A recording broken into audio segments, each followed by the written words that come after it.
વિનંતી કરું એ પણ ટૂંકમાં એમની વાણીનો લાભ આપશે. મહેન્દ્ર મહારાજ મોટા બોલીએ શ્રી સદગુરુ મહારાજ કી જય. કરાર વિંદે ન પદાર વિંદમ મુખાર વિંદે વિનિવેશયંતમ વટશ પત્રશ કુટેશયાનમ બાલમ મુકુંદમ મનસા સ્મરામિ મુખમ કરોતિ વાચાલમ પંગુ લંઘયતે ગિરિમ યત કૃપાતમહં વંદે પરમાનંદમ માધવમ. આજે આ પાબરડી ગામની પવિત્ર અને પાવન ધરતી ઉપર બ્રહ્મનિષ્ઠ બ્રહ્મક્ષત્રિય પરમ પૂજ્ય શ્રી ખુરદાસ મહારાજ, લાલજીરાવ મહારાજ, ગોવિંદરાવ મહારાજ તથા મસરૂ મહારાજ એ બધાની અસીમ કૃપાથી અહીંયા ઘનશ્યામરાવ મહારાજ તથા ભક્ત મંડળે આટલી બધી મોટી સંખ્યામાં સંતો ભક્તો તેડાવી અરસપરસ જે દર્શનનો લાવો લેવડાવ્યો છે. ખરેખર આ ગામ આ ભૂમિ ખૂબ ધન્યવાદને પાત્ર છે. આજે અહીંયા વ્યાસપીઠ ઉપર બિરાજમાન એવા આજના અધિષ્ઠાન દેવ એવા શ્રી અમારે ગોવિંદરાવ મહારાજની ત્યાંથી વધારેલા એવા શ્રી ભરતરામ મહારાજ, પૂરણરામ મહારાજ, ધીરુરામ મહારાજ, ડાયારામ મહારાજ, બાબુરામ મહારાજ, શામળદાસ મહારાજ, તખુરામ મહારાજ, બધા મહાપુરુષોના નામ નથી લેતો, પણ સર્વે ભક્તો સંતોને આ દાસાનું દાસ મહેન્દ્રરામના જય ગુરુ મહારાજ. કહ્યું છે કે સંત બળે પરમાર્થી શીતળ વાગા આંગ તપન બુઝાવે ઓર કી દે દે અપના રંગ. તરુવર સરોવર સંત જન ચોથા વર્ષે મેં પરમારથ કે કારણે ચારે દરિયા દે. આગળ કહ્યું છે સંત સપૂતને તુમળો ત્રણેયનો એક સ્વભાવ તારે પણ ડૂબાડે નહીં તારવા ઉપર ભાવ. કબીર સાહેબે એક સાખીમાં કહ્યું છે કે પાણી में मीन प्यासी सुन सुन आए मोए हसी. पानी में मीन प्यासी सुन सुन आए मुझे हसी. आत्म ज्ञान विना नर भटके કોઈ મથુરા ને કોઈ કાશી. એટલે અહીંયા કબીર સાહેબે જે વાત કરી છે કે પાણી में मीन प्यासी, એ પાણીની અંદર જો માછલી હોય તો એના ઉપર પાણી, નીચે પાણી, આગળ પાણી, પાછળ પાણી, બધા પાણી ને પાણી જ હોય તો પછી એને શા માટે કબીર સાહેબે તરસી કીધી છે? તો એ ફક્ત ને ફક્ત એ ભજનમાં એમણે આપણા ઉપર ચાપકો માર્યો છે કે આપણે જો જઈએ સર્વ વ્યાપક પરમાત્મા સિવાય બીજું કઈ છે જ નહીં, પણ આપણે એ પરમાત્માને જોઈ શકતા નથી. આપણે જ્યારે પ્રાઇમરીમાં ભણતા ગુજરાતી શાળાની અંદર એટલે પ્રાર્થના આવતી હતી આપણે કે મંદિર તારું વિશ્વ રૂપાળું સુંદર સર્જન હારા રે, પલ પલ તારો દર્શન થાય દેખે દેખણ હારા રે. કોણ? જે દેખણ હાર છે, જેને નજર સદગુરુને મળી છે, એ જ એને દેખી શકશે. એટલે એ ભજનની અંદર આગળ કહ્યું છે કે નથી પૂજારી નથી કોઈ દેવા નહીં મંદિરના તાળો. શું કયો તાળો છે? કે પૂજારીની જરૂર? જેને સદગુરુની ઓખ મળી ગઈ, સદગુરુની દિવ્ય દ્રષ્ટિ મળી ગઈ, એને તો સર્વ જગ્યાએ પરમાત્મા પરમાત્મા જો જુઓ ત્યો પરમાત્મા સિવાય બીજું કોઈ દેખાય એવું નથી. એટલે એની અંદર કઈ નથી પૂજારી નથી કોઈ દેવા નહીં મંદિરને તાળો રે, નીલ ગગનમાં મહિમા ગાતા ચોંદુ સૂરજ તારા રે. આગળ કહ્યું કે દર્શન કરતો વર્ણન કરતો શોભા તારી, થાક્યા કવિજણ ધીરા રે, મંદિરમાં તું ક્યાં છુપાયો ઘોડે બાળ અધીરા રે. હવે એટલે આજ જે કબીર સાહેબે પણ એ જ કીધું કે પાણી में मीन प्यासी, કે કોઈ જગ્યા ખાલી નથી તોય આપણે બધા એને કયો શોધી રહ્યા છે. કે જેને તમે શોધી રહ્યા છો એ કોણ છો એ તો તમે નજર કરો. એટલે બૃહદારણ્યક ઉપનિષદની અંદર એક વાત કરી છે કે એની અંદર પ્રથમ નામ તરીકે આપણે જે હું કહીએ છીએ ને એનો હું તરીકે એનો તે ઉલ્લેખ કરવામાં આવે છે અને એ જ હું આપણે નિરોધ મહારાજે નામ તરીકે શબ્દ આપી અને એ જ્ઞાન એટલું બધું સહેલું કરી દીધું છે કે જો તમને નજર પડે તો નામ સિવાય કશું જ દેખાય એવું નથી. અહીંયા જોવું તો આ માઇક એવું નામ, તબલો એવું નામ, આ કેમેરા એવું નામ, મહેન્દ્રભાઈ એવું નામ, પૂરણરામ એવું નામ, ભરતરામ એવું નામ, જે નજર બાળો તો ઝાડ છે કે લીમડાનું ઝાડ છે, ખજૂરીનું ઝાડ છે, આ બધો નામ નામ નામ. પણ નિરોધ મહારાજે જે નામની વાત કરી એ નામ કહ્યું. હમણાં એક મહારાજ ભજનમાં કહ્યું હતું કે રામ નામ તું રાખ હૃદયમાં. કોણ? રામ નામ તું અહીંયા તું એમને ઉલ્લેખ કર્યો છે કે રામ નામ તું રાખ હૃદયમાં, કાઢ કલ્પના કાચી, આદિ અંત ને મધ્યમાં બોલે. આ બોલે શબ્દ ખાસ જોવાનું છે કે આદિ અંત ને મધ્યમાં બોલે તે વસ્તુ તે સાચી. એટલે આટલો બધો નામ છે પણ નામ કયું? આ થોપલો એવું નામ છે, બોલો તો થોપલો બોલે કે ન બોલે? આ કેમેરો બોલે કે ન બોલે? તું બધા અમને તો ઘણી જગ્યા કઈ કાતો કે થોપલો બોલે એવું કહ્યું. પણ તમે આમાં ઊંડા ઉતરો તો ઘનશ્યામરાવ મહારાજ ખબર પડશે કે સચરાચરમાં બધું બોલી રહ્યું છે. એક સામાન્ય ધૂન બધા ગાતા જ હોતા, શ્રી કૃષ્ણ શરણમ મમ, શ્રી કૃષ્ણ શરણમ મમ. ઓ બાકેરી ડાળ એવું બોલે, નદીઓ બોલે, પથરા બોલે, ડુંગરા બોલે, બધું બોલતું બતાવ્યું નહીં બોલાયું. તો કયા નામની વાત કરી છે નિરોધ મહારાજે કે જો નજર મારી ઠરે યાદી ભરી ત્યો આપની યો શું મહી એ યો ગતિ યાદી જરે છે આપની.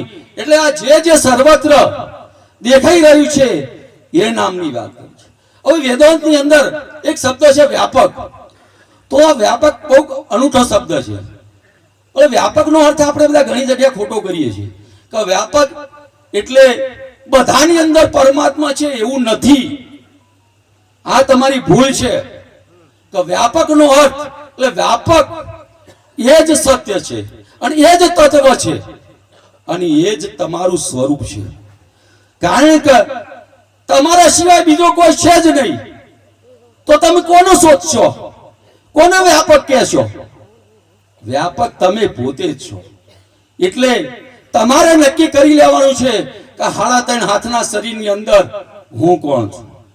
એક વખતની વાત છે કે દયાનંદ સરસ્વતી, જો તમે નામ મહારાજનું સાંભળ્યું હોય તો એ ગુરુની શોધની અંદર શોધતા વૃંદાવનમાં ગયા. તો વૃંદાવનમાં એમને જઈને પૂછ્યું કે એવો કોઈ મહાપુરુષ મળશે કે જે મને આત્મજ્ઞાનની વાત સમજાવશે.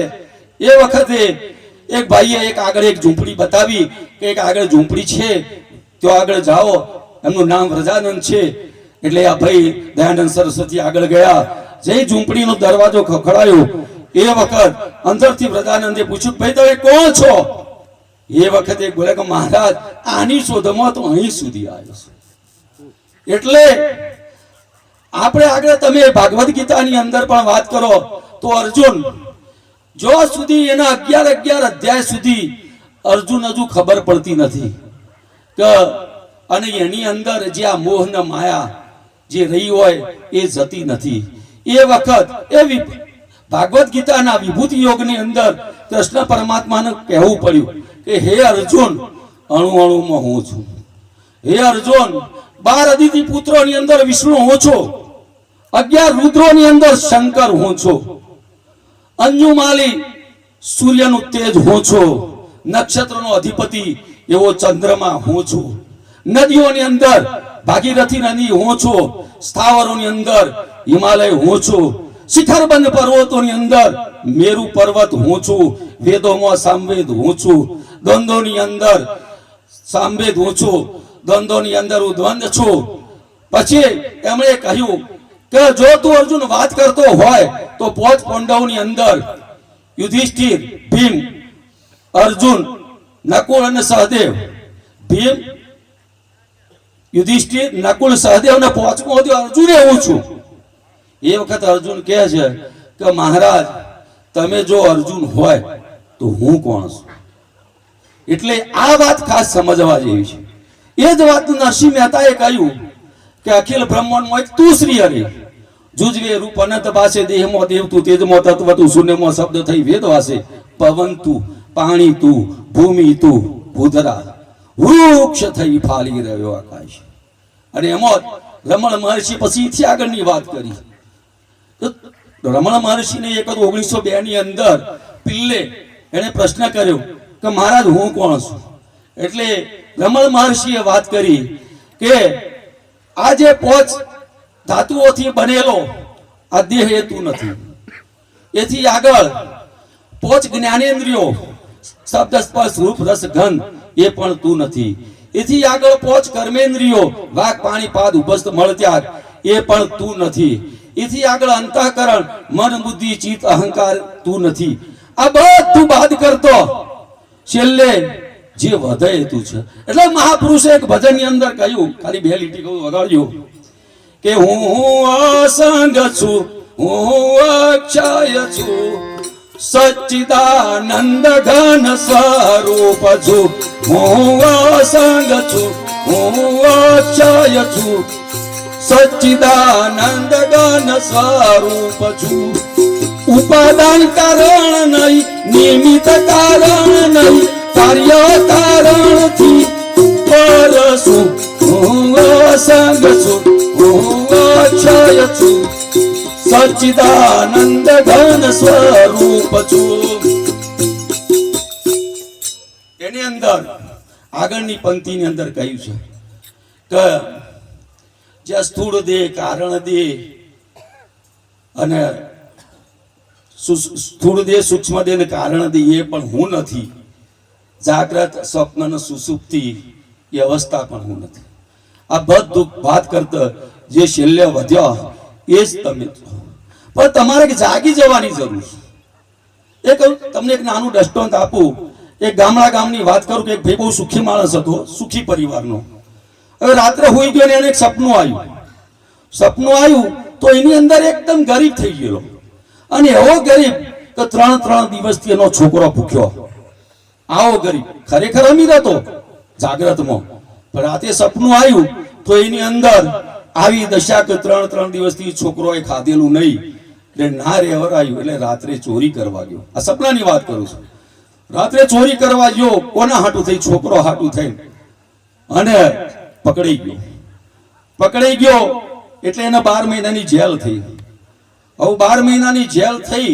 એમાં 12 મહિનાની અંદર 100 મહિના ભોગવી દીધેલા. અને એક વખત વચ્ચે રિસેસમાં બધા કેદીઓ જમવા નીકળ્યું. એક વખત બીજા કેદી જોડે ઝઘડો થઈ ગયો એનો. તો એ વખત પેલા જેલરે બીજા એને 25 કરોડની સજા કરી. એટલે એ તો તરત જ સજા કરવાની. એટલે 25 કરોડની જ્યારે સજા કરી એટલે જેલરના માણસે 1 કરોડો માર્યો.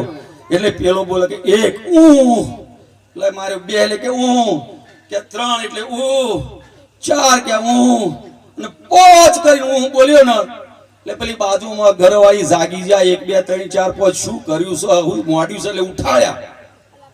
બોલો કોઈ થયું? પેલી 100 મહિનાની સજાય બાકી રહી, તાણે પેલા 20 ફટકા બાકી રહેતા એ જ્યું કરીશું, ખાલી જાગી ગયા ને.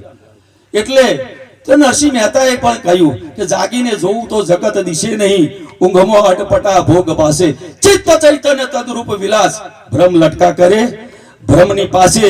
અને આવી આગળ જોરદાર સત્સંગ લઈને અમારા પૂરણરામ આગળની વાત તમને સમજાવશે. યુવા નામ જે હજુ મેં વાતો કરી કે બોલે એ નામ, આ વાત હું અને આ પૂરણરામ મહારાજને ખરેખર એક વખત સાંભળવાના જેવા છે કે અસલ જો નિરોધ મહારાજ તમે જ્ઞાન લેવું હોય તો પૂરણરામ મહારાજ. અને આ બધા સંતોને નમન કરી મારી વાતનો વિરામ આપું છું. બોલો શ્રી સદગુરુ. મહારાજ રામ મહારાજને તાલી ખૂબ મોજ કરાઈ.